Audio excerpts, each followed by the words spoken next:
Hello mga Kadora Bells. Ayan, for today's video tayo ay andito sa ating trabaho today is Wednesday po mga Kadora Bells. Ayan, samahan nyo ako sa aking journey for today's video. Ayan mga Kadora Bells, kwento tayo mga Kadora Bells for 2 minutes lang. Ayan, samahan nyo ako. Sino ang relate dyan mga Kadora Bells sa aking experience minsan na tayo ay inaantok sa ating trabaho? Ayan, eto na nga mga Kadora Bells, minsan talaga sa isang tao talagang may araw tayong tamad na tamad sa ating trabaho ba, yung pagigising ka sa umaga, tamad na tamad kang bumangon para magluto ng almusal, para magluto ng lunch, baon natin sa ating trabaho. Ayan.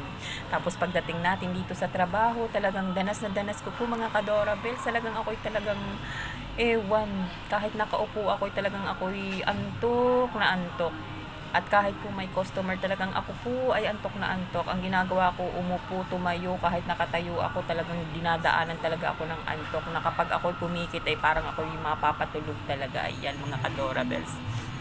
Sinong relate dyan? Mga ka-OFW ko. Ayan. Danas na danas ko po talaga yung ako'y antukin sa oras ng trabaho. Lalo na pagka walang customer or kahit may customer po mga Kadora Bells, ayan, talagang ako'y inaantok. Tulad ngayon, sa mga oras na ito, ayan, paupo-upo lang ako dahil na kapagawa na ako this morning ng report, nakapagbilang na ako ng stock, ayan, nag-waiting lang tayo ng customer. Lalo na pag ako'y nagdut-dut-dut ng cellphone, ayan, talagang ako'y aantukin po mga Kadora Bells. Sino ang relate dyan?